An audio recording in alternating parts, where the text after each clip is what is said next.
மதுரை மாவட்டம் அலங்காநல்லூரில் ஜல்லிக்கட்டு ஆர்வலர்கள் நமது செய்தியாளர் காதர் மொய்தீனிடம் இருக்கிறார்கள். அவரிடத்தில் பேசலாம். காதர் மொய்தீன், சொல்லுங்க, இப்போ உங்களிடத்துல யார் யாரெல்லாம் இருக்காங்க? இந்த ஆண்டு ஜல்லிக்கட்டு நடைபெறுமா என்கின்ற ஒரு எதிர்பார்ப்பு அவர்களிடத்துல எப்படி இருக்கு? அவர்களுடைய கோரிக்கைகள் எல்லாம் ஜல்லிக்கட்டு தொடர்பா என்னவாக இருக்கிறது? அவங்க கிட்ட கேளுங்க காதர் மொய்தீன். ஜல்லிக்கட்டுக்கு கடந்த 2 ஆண்டுகளாக தடை விதிக்கப்பட்டுள்ள நிலையில் இந்த ஆண்டு ஜல்லிக்கட்டு நடைபெறும் என்று எதிர்பார்க்கப்பட்ட நிலையில் நடைபெறுமா நடைபெறாதா என்ற சந்தேகம்தான் இதுவரை நீடித்து வருகிறது. ஜல்லிக்கட்டு என்றாலே நாம் அனைவருடைய நினைவுக்கு வருவது அலங்காநல்லூர் தான். புகழ்பெற்ற அந்த அலங்காநல்லூர் ஜல்லிக்கட்டை காணுவதற்காக தமிழகம் மட்டுமின்றி இந்தியாவின் பல்வேறு மாநிலங்கள், வெளிநாடுகளிலிருந்தும் கூட சுற்றுலா பயணிகள் வந்து அந்த ஜல்லிக்கட்டை கண்டு ரசித்து வந்திருந்தனர். அந்த ஜல்லிக்கட்டுக்கு தான் தற்பொழுது 2 ஆண்டு காலம் தடை விதிக்கப்பட்டு 3வது ஆண்டாக தற்பொழுதும் தொடர்ந்து நீடித்து வருகின்றது.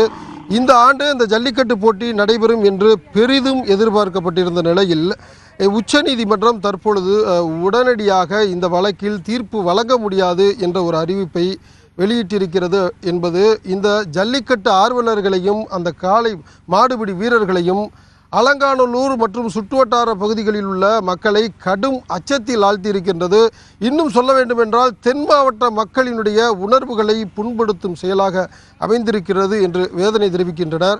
இதேபோல் இந்த ஜல்லிக்கட்டு நடத்துவதற்கு மத்திய மாநில அரசு நடவடிக்கை எடுக்க வேண்டும் என்று அவர்கள் பல்வேறு கோரிக்கையை விடுத்து வருகின்றனர். இது குறித்து நம்மிடம் பேசுவதற்காக பல வருடங்களாக தொடர்ந்து மாடு பிடித்து வந்து கொண்டிருக்கும் மாடுபிடி வீரர் நம்மிடம் இருக்கிறார். அவர் மத்திய மற்றும் மாநில அரசுகளுக்கு விடுக்கக்கூடிய கோரிக்கை என்னவென்று நாம் கேட்போம். மத்திய மாநில அரசுகளுக்கு ஜல்லிக்கட்டுக்கு நீங்கள் விடுக்கக்கூடிய கோரிக்கை என்ன? தமிழர்களின் வீர விளையாட்டான ஜல்லிக்கட்டு போட்டிக்கு கடந்த 2 ஆண்டுகளாக உச்சநீதிமன்ற இடைக்கால தடை காரணமாக 2 ஆண்டு நடைபெறவில்லை. இந்த ஆண்டு இந்த போட்டி நடைபெறும்னு நாங்களும் காலையில் தயார் பண்ணியாச்சு. மாடுபிடி வீரர்கள் நாங்களும் தயாராக தான் இருக்கிறோம். ஆனால் இன்னும் உச்சநீதிமன்றம் இது சம்பந்தமான எந்த ஒரு அறிவிப்பும் சரி, எந்த ஒரு நீதியும் சரி இன்னும் சரியான முறையில் இன்னும் வழங்கலை. இந்த தீர்ப்பை பற்றி எதுவுமே பேசிக்கிற மாட்டேங்கிறாங்க. இதனால் மக்கள் எல்லாருமே ஜல்லிக்கட்டு நடக்குமா நடைபெறாதா என்ற இன்னும் ஒரு ஒரு எதிர்பார்ப்பு இன்னும் மேலிருந்து அதிகரிச்சதை தவிர குறையலை.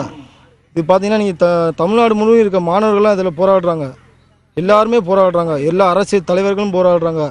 இவங்கெல்லாம் சொல்கிறாங்க நாங்கள் மாடுகளை துன்புறுத்துறோம்னு சொல்கிறாங்க. நீங்கள் நினைக்கிற மாதிரி அப்படி எதுவுமே கிடையாது. ஜல்லிக்கட்டு போட்டின்று நடந்தோடனே அது பார்த்தீங்கன்னா தமிழ்நாடு அரசில் உள்ள கலெக்டர் முன்னிலையில் தான் இது நடைபெறுது.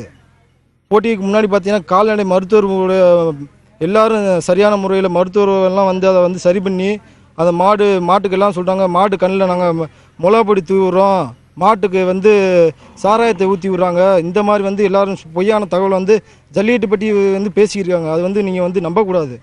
உண்மையான அது கிடையவே கிடையாது. நீங்கள் மக்கள் எல்லாம் பார்க்குறீங்க, ஜல்லிக்கட்டு போட்டி நடைபெறும்போது பார்க்குறீங்க, மாடு வரும்போது எப்படி விளையாடுது எல்லாம் பார்க்குறீங்க. ஆனால் உள்ள பின்னாடி பார்த்தீங்கன்னா மாட்டுக்கு ஒவ்வொரு கால்நடை மருத்துவர்கள் அதை பரிசோதனை செஞ்சுக்கிட்டு தான் இருக்காங்க. மாடை பரிசோதனை செய்கிறாங்க.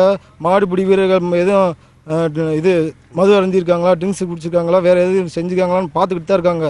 எல்லா பேரும் இங்கே எல்லா ஒரு மாவட்ட ஆட்சியர், எல்லா அரசாங்கம், எல்லா மீடியா எல்லாரும் பார்த்துக்கிட்டு தான் இருக்காங்க. ஆனால் இந்த பீட்டு அமைப்புகள் பார்த்தீங்கன்னா இது இவங்க காலையில் துன்புறுத்துறாங்கன்னு சொல்லி ஒரு கடந்த 2 ஆண்டுகளாக இவங்க தான் இந்த ஜல்லிக்கட்டு போட்டிக்கான இதுவே தடை செய்கிறதுக்கான முதல் காரணமே இவங்க இந்த பீட்டு அமைப்புகள் தான். இதனால் இவங்களுக்கு தான் ஆதாயமே தவிர மற்ற யாருக்குமே கிடையாது. இந்த போட்டியினால் நாங்கள் ரொம்ப பாதிக்கப்பட்டிருக்கோம். இங்கே பார்த்தீங்கன்னா தமிழ்நாட்டோட பாரம்பரியமான ஜல்லிக்கட்டு போட்டி நடத்தினால இப்போ பாரம்பரியமே இல்லாமல் போய்கிட்டு இருக்கு. நாட்டில் எப்பயும் பெய்ய வேண்டிய மழை பெய்யலை. இப்போ பார்த்தா தமிழ்நாடு பார்த்தா வறட்சி மாநிலம் ஆகிக்கிட்டு இருக்கு. ஏன் நம்ம பாரம்பரியமாக பண்ணிக்கிட்டு இருக்க அந்த ஜல்லிக்கட்டு போட்டி நடத்தாதனால தான், பாரம்பரியம் நடத்துறதுனால தான் இப்போ பாரம்பரியமாக மழை பெய்ய மாட்டேங்குது.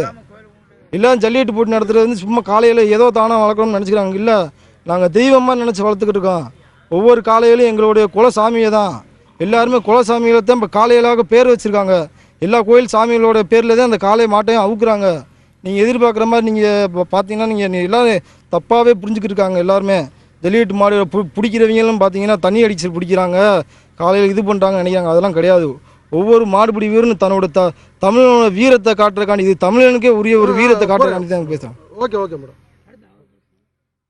இதேபோல் மூதாட்டி ஒருவர் இருக்கிறார், அவரிடம் கேட்போம். ஜல்லிக்கட்டு குறித்து அந்த மூதாட்டியிடம் கருத்து கேட்போம். அம்மா சொல்லுங்க. ஜல்லிக்கட்டு கட்டணும், எங்களுக்கு அதனால தான் ரொம்ப நஷ்டடி. மழை இல்லை, நாட்டில் ரொம்ப வறட்சி ஆகுது. எங்களுக்கு ஜல்லிக்கட்டு கட்டி முடியணும். இதில் நீங்கள் ஒரு முடிவு எங்களுக்கு காட்டணும். இந்த வட்டம் ஜல்லிக்கட்டு கட்டலைன்னா ரொம்ப வறட்சியாக போகிறோம். தமிழ்நாடு முழுவதும் மழை இல்லாமல் ரொம்ப கஷ்டப்படுவோம். தண்ணி குடிக்க கூட தண்ணி கிடைக்காது. எங்களுக்கு வந்து ஜல்லிக்கட்டு இந்த வருஷம் கட்டி ஆகணும். இந்த மக்களுடைய கோரிக்கை என்னவென்று கேட்டால், இந்த ஜல்லிக்கட்டு நடைபெறாததால் தான் போதுமான அளவு மழை பெய்யவில்லை, வறட்சியானது கடுமையாக இருக்கின்றது. முதலில் இந்த நாட்டின காளைகளை அழிப்பதற்கான முதல் முயற்சி தான் இந்த ஜல்லிக்கட்டு காளைகளை ஒழிப்பதற்கான பணிகள் பீட்டா போன்ற அமைப்புகள் ஈடுபட்டு இருக்கின்றது. வெளிநாட்டு அமைப்புக்கு தமிழ்நாட்டில் என்ன வேலை, ஆகவே அதை தடை செய்ய வேண்டும் என்று கோரிக்கை விடுத்திருக்கின்றனர். மேலும் அந்த இளைஞர்களுடைய வீரம் தொடர்ந்து மழுங்கிக் கொண்டிருப்பதாகவும் அவர்கள் வேதனை தெரிவிக்கின்றனர். ஆகவே தமிழகத்தில் இந்த ஆண்டு ஜல்லிக்கட்டு நடப்பதற்கு மத்திய அரசு உடனடியாக ஒரு அவசர சட்டத்தை பிறப்பிக்க வேண்டும், ஜல்லிக்கட்டு போட்டியை நடத்திட வேண்டும் என்பதுதான் இவர்களுடைய ஒட்டுமொத்த கோரிக்கையாகவும் இருக்கின்றது. ஏனென்றால் ஜல்லிக்கட்டு காளைகளை பொறுத்தளவு இயல்பாகவே அது இந்த காலகட்டங்களில் பாயக்கூடிய தன்மை கொண்டது. அவை கட்டுத்தறியில் இருந்தாலும் பாயக்கூடிய தன்மை கொண்டதாகத்தான் இருக்கும்.